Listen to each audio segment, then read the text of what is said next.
Welcome home to USA Global TV and Radio, a place where dreams take flight with authentic storytelling, diverse perspectives and meaningful conversations, where global stories unite and bridges are built beyond all borders. Discover world-class education, entertainment, hope and inspiration.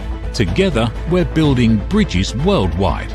Subscribe to our channel, USA Global TV. Download our app, USA Global TV. Be our guest or join our team. Visit usaglobaltv.com.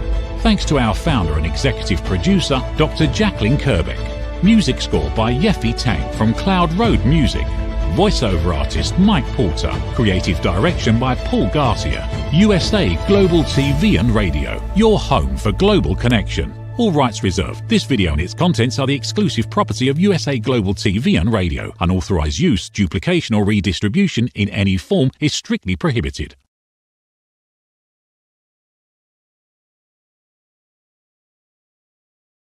Good morning, good afternoon, good evening here on the USA Global TV and Radio Network.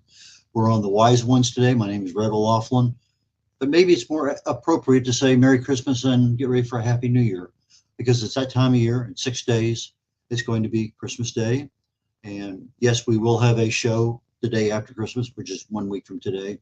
I'm looking forward to having the Corner Bookstore, the Wise Ones, and Talking Heads. Those are the 3 shows I do every Thursday. But today on the Wise Ones, I have a special guest, somebody we've never had a career on the last 3 years that we've been doing this. And Jon Gorosh is a friend of mine here in the Houston area. He doesn't live very far from me. Back before COVID, we used to bump into each other periodically at various networking events. And in the process of trying to bring people into the world of wisdom and how can we help others, Jon's in a unique business. He's a mobile notary. He's a certified notary signing agent. He's busy. His office hours are literally 7 days a week, 9 to 9. He's part of a best-selling book author, lots of things. So today we're going to learn a little bit about notary and another thing that he's been involved here recently that he wants to share. So Jon, please join me. How are you? Exceptionally well, as always. Okay, for our listening audience, for our video audience, go ahead and pronounce your first and last name for me, just so we make sure we get that all correct. Sure. That's Jon Gorosh. Gorosh. Okay. Gorosh. Correct. Okay. Mobile notary, you've been doing that, what, 15 years or more, it seems like? Oh, yeah. It started in 2009. And what's the difference between just being a mobile notary and a certified notary signing agent? Well, a mobile notary means I come to the client, may it be their office, their home, nursing home, wherever they wish to meet to have the documents notarized. A loan signing agent has to do with real estate documents. So I can do real estate documents, I can do the wills, power of attorney, whatever document needs to be notarized. Okay.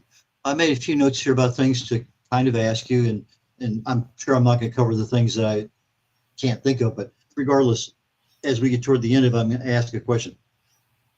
What should I have asked you that I didn't? And that'll give you a chance. So as you're going through and you're thinking, is he going to ask me about this? But, anyway, just kind of hold that in the back of your mind. So I guess the first basic question for most people is, I'm getting something notarized. How do I prove I'm me? What identification do I need? What satisfies a notary? Well, it's never a question of satisfying me. It's satisfying the party that you're sending the document to. So the typical sources of identification is a driver's license that's current. It doesn't have to be the U.S. It could be an international driver's license. It could be a passport. Social Security card is also sufficient. Those are the normal sources of identification.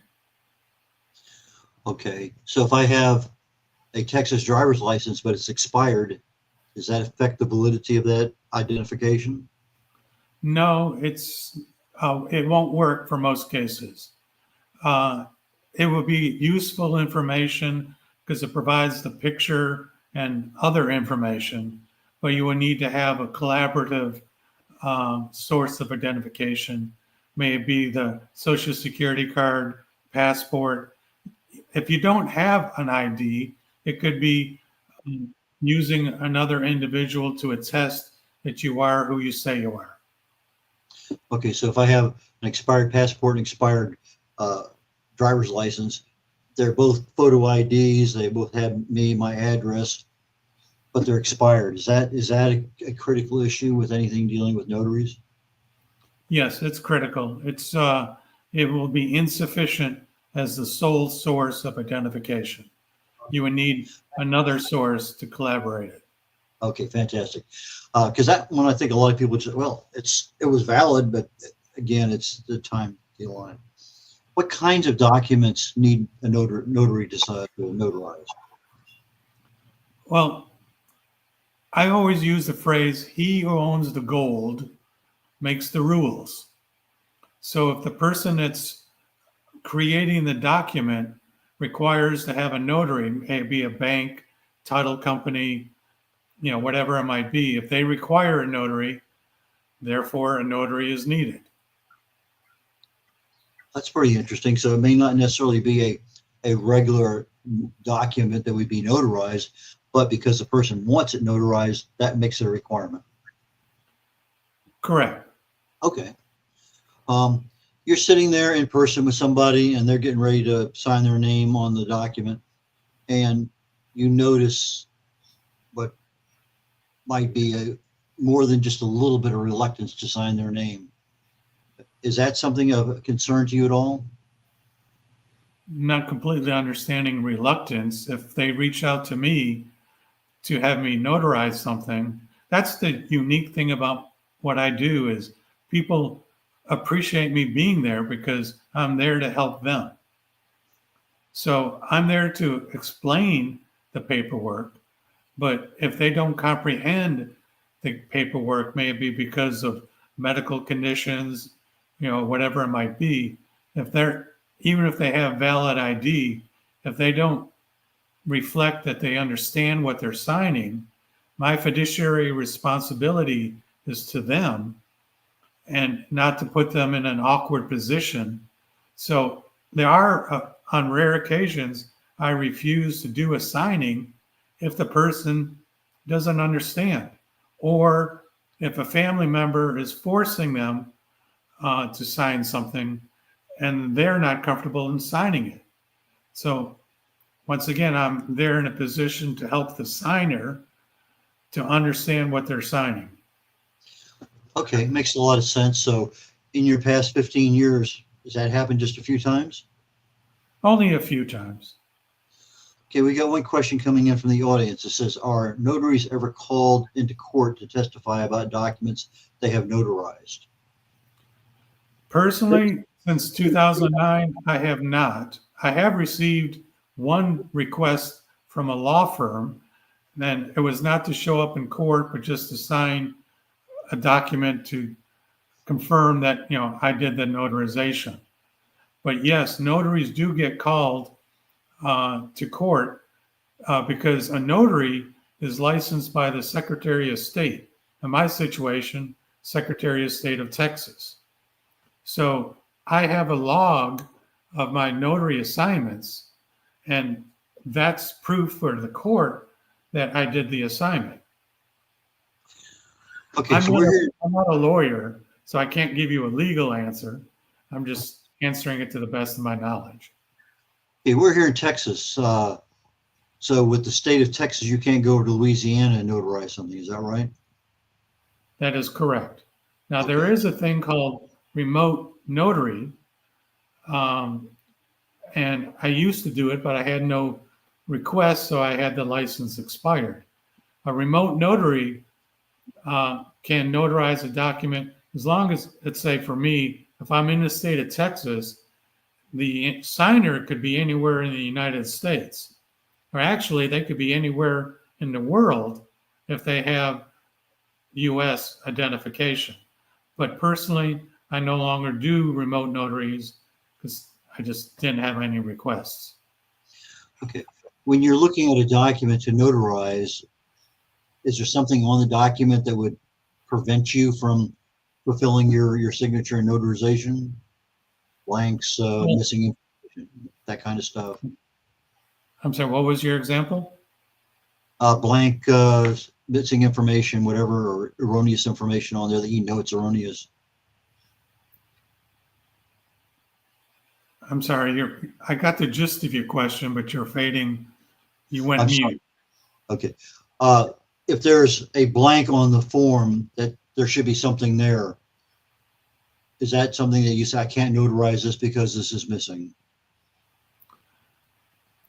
Since I'm not a lawyer, I don't pass. I understand your question. Since I'm not a lawyer, I don't pass judgment on the words in the document, but I do make sure that the document is fully completed. So if I see, missing information, then I review it with them to have all the lines, all the blanks filled in. Okay. What about relationships? Can my wife be a witness on my signature? Is there any restriction on relationships and witnessing? Well, let's use a common example of a will signing. So, in the state of Texas, it is my understanding, I got to phrase it that way because I'm not a lawyer. It's my understanding in the state of Texas, when signing a will, it requires 2 witnesses. So for a will signing, one of the witnesses cannot benefit in any sort of way from the content of the will. So your wife can be a witness to signing your will. Well, that's not really a good example because Texas is a community property state. So chances are, unless you have it in that will that my wife does not receive anything, does not benefit in any sort of way by this will, I assume that she could be the witness. But it's just easier to find a next door neighbor that won't have those issues. Are there different kinds of notarizations? Well, I mentioned there's remote notarization. I'm not really visualizing any other sorts of notarizations. Okay, so I have a power of attorney, I have a loan, I have a will, I have title to my car, whatever. So those are all standard notaries. Just sign on the dotted line, put your, whatever they call the thing, the seal, and then. Well, it's a seal. There's no longer a seal. No. Seals stopped being popular a few years ago because they don't photocopy. So I have an ink stamp. When I worked for my dad's office as an insurance way back when, high school, I was a notary, and we had that stamp you had to sit there and push and impregnate the paper with and whatever. But I never understood why they went away from it, but that makes a lot of sense. So thank you for that clarity. Are the fees the same whether you notarize a title change, a will, or a loan? Well, my fees depending on how many places that I sign and put a stamp. Okay. So it's per. Okay, so if I have 15 places that require a notary, that's going to be more expensive than if I just have 3 places that require a notary. Okay. Yes, but I give quantity discounts because I look at my role of a mobile notary as my give back to the community. I'm providing a service. So if it's I'll do a document that requires many notarizations, but I don't charge X per that much. I give a quantity discount. So I always try to keep my prices reasonable. So you could, but your personal philosophy is you give a discount. Okay. I have another question came in from the audience. What kind of qualifications do you have to be a notary, and who would not qualify to become a notary? Well, I can only talk about Texas because I'm a notary in Texas under the auspices of the Secretary of State of Texas. Typically, to qualify to be a notary is you have to have a background check every year. You have to renew the background check to make sure there's no criminal record. So I imagine that would be the major criteria, that you don't have a criminal record, and that you also have a current valid ID. Okay. Makes a lot of sense on that one. Are there any common mistakes that notaries make when they're doing their process for people? Well, there's a thing called venue, VENUE. So that's typically at the top for the notary. It says state of, in my situation, Texas, then county of, wherever that signer is located, I put that county. So the feedback I get from lawyers and other places that give me assignments is a notary forgets to fill out the venue, or a notary forgets to sign. So you need to be, that's why I named my company Always Accurate Notary, because I review the documents a minimum 2 to 3 times to make sure that nothing is overlooked and it's filled out correctly.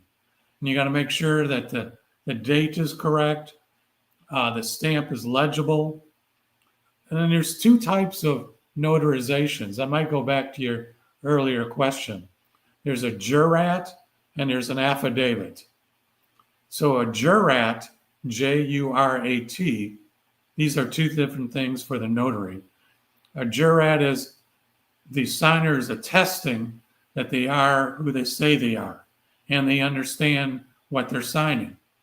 And then the other type is an acknowledgement, where you're just acknowledging who you are based on your ID. Okay. So if the date was wrong, or the city was wrong, or something like that, then that would make that notarization illegal or unlawful or incomplete, or what? I would use the word incomplete. Not, it may not be to the satisfaction to the entity that the documents are being sent to. So if it's a mistake in the notary section and it's brought to my attention, that there was a mistake made, I never charge the signer a re-sign fee. I guarantee my work to be done accurately the first time. And if it's in the section for the notary to complete, if there's a mistake in there, that does not require my understanding, because I'm not a lawyer. I always have to throw that in. It's my understanding that it won't require the signer to redo anything. It's just the entity would send that acknowledgement back to me to correct, and then I scan it back to them. I don't think it was that long ago. We're talking years, but not many years. We did a refi on the house or something, had something to do with that general thing. My wife was visiting our son and his family in Virginia. I was here, but we told them ahead of time. This has been planned well in advance. But whenever the loan closing actually happened, people are in 2 different places. I'm sure that's happened to you. I can't imagine it not. How do the loan company, bank, whatever it was, took care of the Virginia operation with all the notary, and whoever the local representative was here came to my house, and we signed 250 pieces of paper or whatever they happen to be, as a big stack. But when you have situations where people are out of state, but both signatures need to be on the same form or whatever, can you run us through that process to get a better understanding of what really is required? That's an excellent question. I don't know the answer to, because that's a question more for the loan officer. But it's not unusual to have a split, SPLIT, split signing, meaning one party's in front of me and the other party could be in Virginia.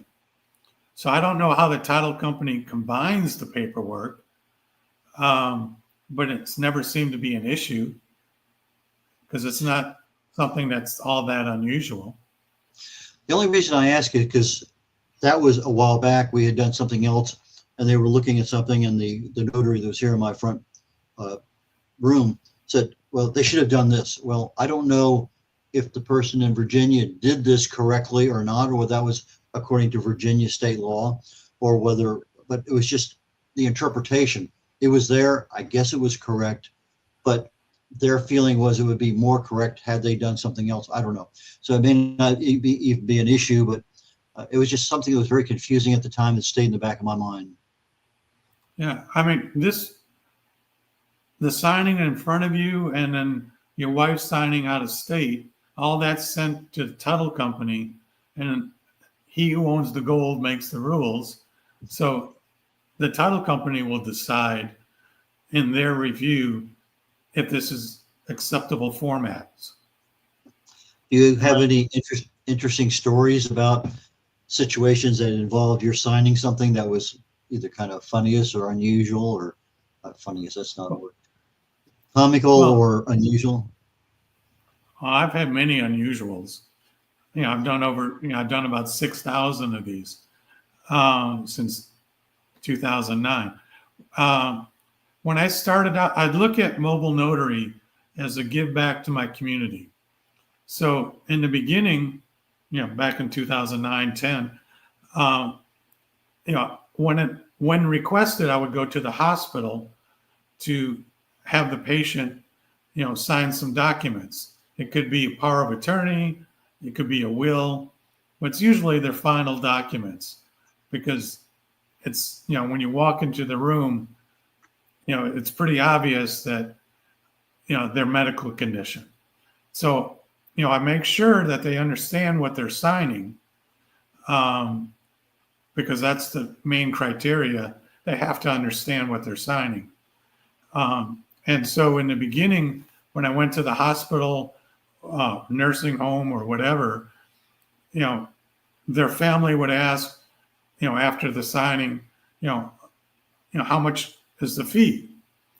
And I would typically always say, no charge, it's free. It's my way of helping. So there's, I don't charge for this. And there was not one occasion where I had that conversation where that family member did not stuff some dollar bills into my pocket or hand it to me. You know what I'm trying to say. So in Japan, their culture, because that was my major in college, is saving face, FACE. So it became pretty obvious that to save face for the family member, I would stop saying it's free, and I would just quote a minimal amount. So they would feel comfortable. Because it's my business. I can charge what I want to charge. I don't have to get authorization from, anyone else. So I do what I think is appropriate. That's why I was saying quantity discounts. I think it's appropriate to give a discount, because I don't want the fee to be outrageous. Okay, so the minimal amount is left to the discretion of the person that you're servicing. And that may be $5 and maybe $50, whatever they think a minimum contribution back to you, and that saves face. And I really and truly like that option. That to me is a very professional way of doing things. Yeah, because like your father was a notary who had this, the seal. My father was a notary who had that same seal. So, plus he was a volunteer for lots of things around the community. My mother volunteered for lots of things. So this is the way I was raised. And this is how I raised my two girls, to always, give back to the community whenever possible. When in the event of a notarization, is there a swearing or affirmation or whatever you're saying that, yeah, that's me or whatever? Is there anything unusual about, I swear to God, or I swear on the Bible, or I affirm? Is there a language issue that has to be addressed there? Well, when it's a jurat, keep in mind jurat versus acknowledgement. When it's a jurat, I'm asking them to attest that, they are who they say they are. Now, you could use the verbiage, I swear to God, but I tried to avoid, once again, saving face. I don't know the other individual. I don't know their religious beliefs. So I avoid topics of religion. I avoid topics of politics. I'd like to talk to the people, banter, have conversations, but I purposely avoid topics that may be controversial. There's a wonderful memory of my childhood. My father was a salesman, and then he had the gift of gab. That's where I get my, tradition from. And above his desk at home was a handmade violin. Didn't have any strings, but it was a handmade violin. And that was a gift from one of his clients, in appreciation, of what they just did. So I always aspire, I'm not looking for gifts, but I always aspire to have it a pleasant, enjoyable conversation with whomever I'm with. My father passed away in 1976.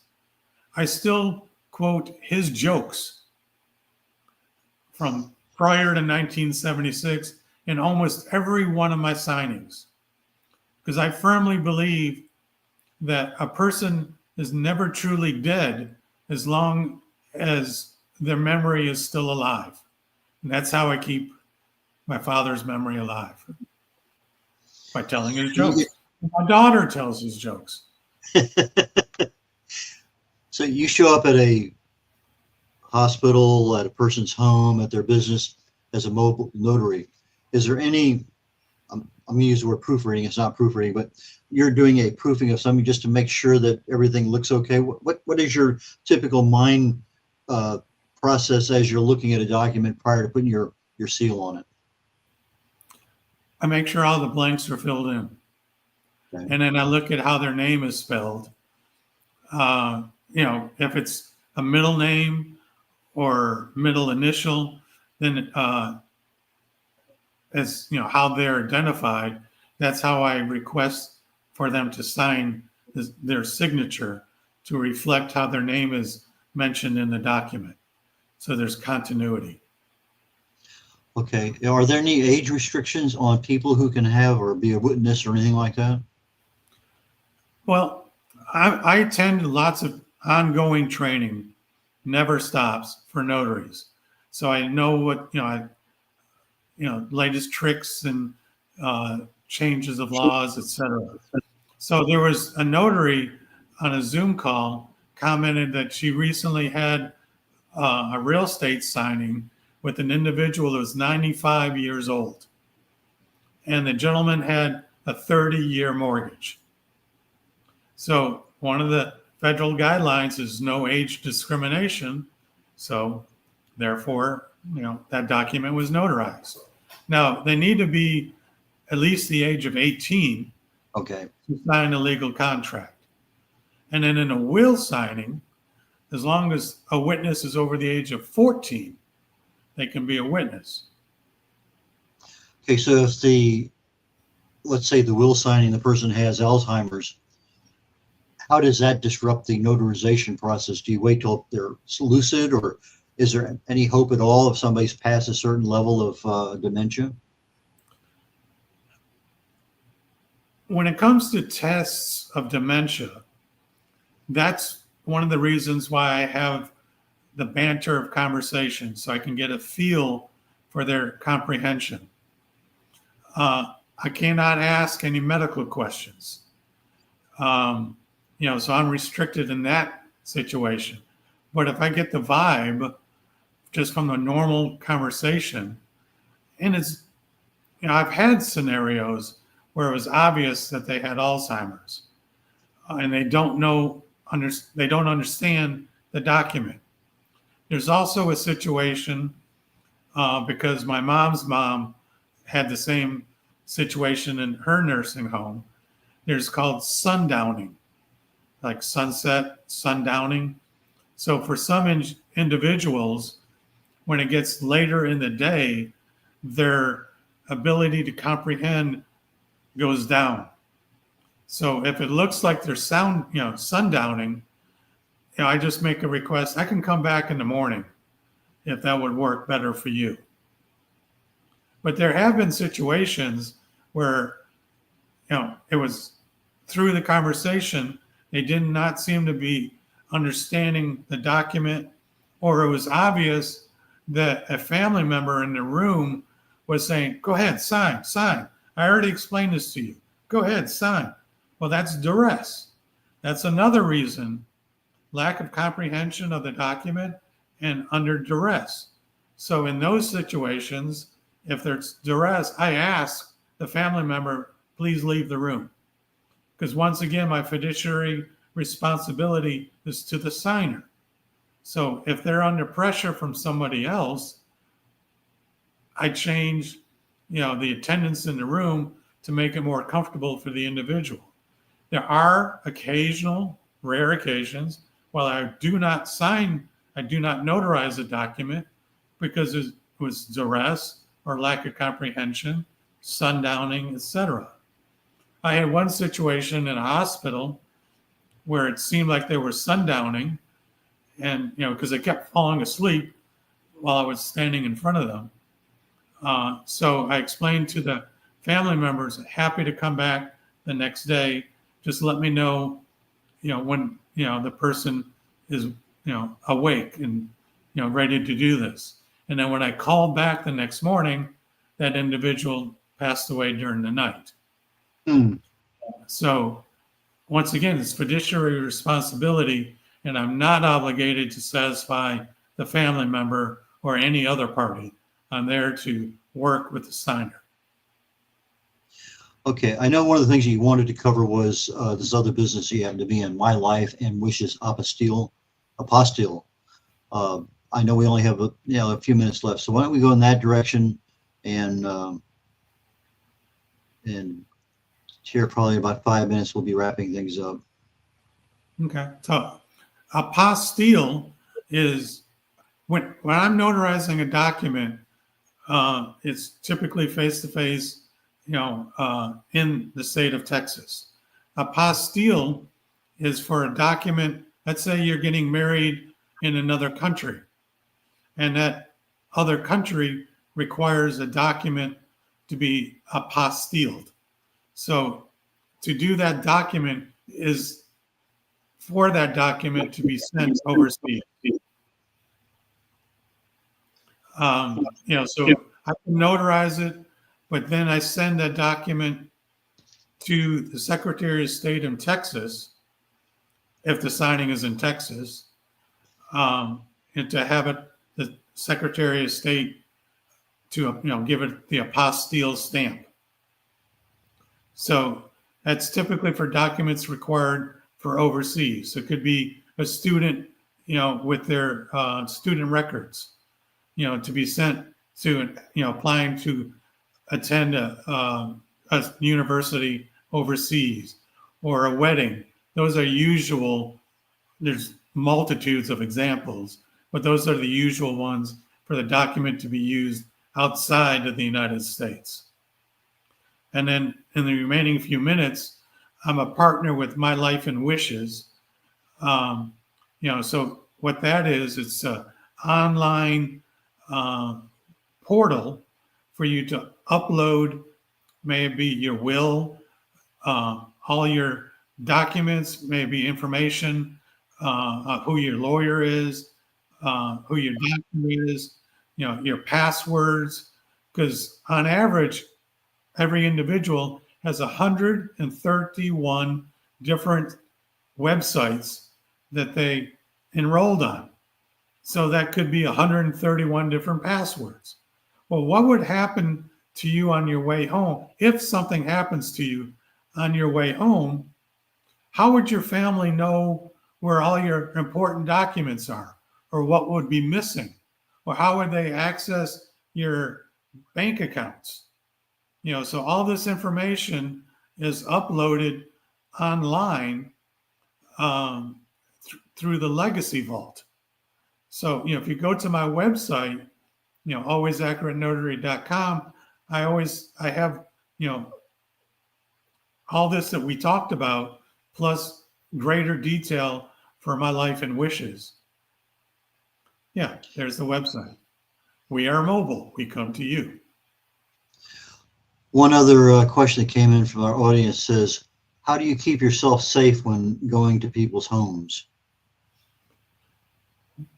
Typically, let's say off of this website, what I call John Q Public, if someone calls me to come to them to notarize a document, I have them text to me their first and last name and their address and the time they want to meet. So if they provide, by texting, I have their phone number. And if they provide their first and last name and their address, that gives, there's no guarantees of anything in life, but that gives me the warm fuzzies that this is legit. Now, if it's not someone that's contacting me through my website, but if it's a title office or if it's a law firm and they're asking me to meet their client, well, that law firm or title company had already vetted that signer. So that gives me another source of warm fuzzies that my life is not in danger. Okay, we're getting toward the end of the show. How do people get in touch with you, John? Well, you can reach out to me through this website, and my phone number is 713-854-4465. So they can call me, they can text me. I'm also on WhatsApp using the same phone number. Okay, so your website for our audio audience is https always accurate notary, no spaces, always accurate notary.com, and that they can get any other information they need on you from there. Correct. Is there anything I should have asked you that I didn't before we depart for the day? Well, I have one question for you. Go. What's the winning numbers for the next lottery? If you say most of the days. Yeah, that's what I thought you would say. Okay, just to make sure we're aligned on that one. Anyway, Merry Christmas. Happy New Year. John, thank you so very much for joining my show. And as always, you're welcome back again on this show or on the Corner Bookstore, since you are an author in a book. Whenever you get a chance to talk about that today. So best wishes to you in 2025 for you, your family, your business. And I look forward to bumping into you literally at the next time we meet in person at whatever networking event that is here, since we're literally neighbors not that far apart. So take care, enjoy, and we'll catch you later. Thank you very much for the opportunity. Okay. Bye, John. We got about a minute and a half here left. This is the Wise Ones on the USA Global TV and Radio Network. I'm Red O'Laughlin, and 6 days is going to be Christmas 2024. Merry Christmas, Happy New Year's. In order to get ourselves, and particularly myself, ready for next year, there are several things that we can do. In the Talking Heads portion of the USA Global TV and Radio Network, I typically take a topic like cancer, obesity, it doesn't matter, but just pick a health topic, and I'll talk about it for 4 weeks, 6 weeks, 8 weeks, and go into a lot of detail. Well, I thought it might be better to just take a topic, talk about the 30,000-foot view for a couple minutes, and then dive down to what's important. So what's important, what would I do is kind of my theme here for today, next week, and probably a few weeks into January, about a certain thing. And my certain thing right now, prior to Christmas, is what would I do regarding heart health? So today in Talking Heads, I'm going to talk about heart health. What issues are there that we need to be aware of? And there's a lot of them. There's like 20 different things that can create literally a problem with the health of your heart. And most of them have similar fixes, but there's a lot of options out there that we've never even thought about or considered. Music, red light. There's a lot of things. Anyway, I'll be talking about those today. So with that being said, Red O'Laughlin bidding you adieu. Catch you all next week on The Wise Ones on the USA Global TV and Radio Network. Take care, y'all. Bye now.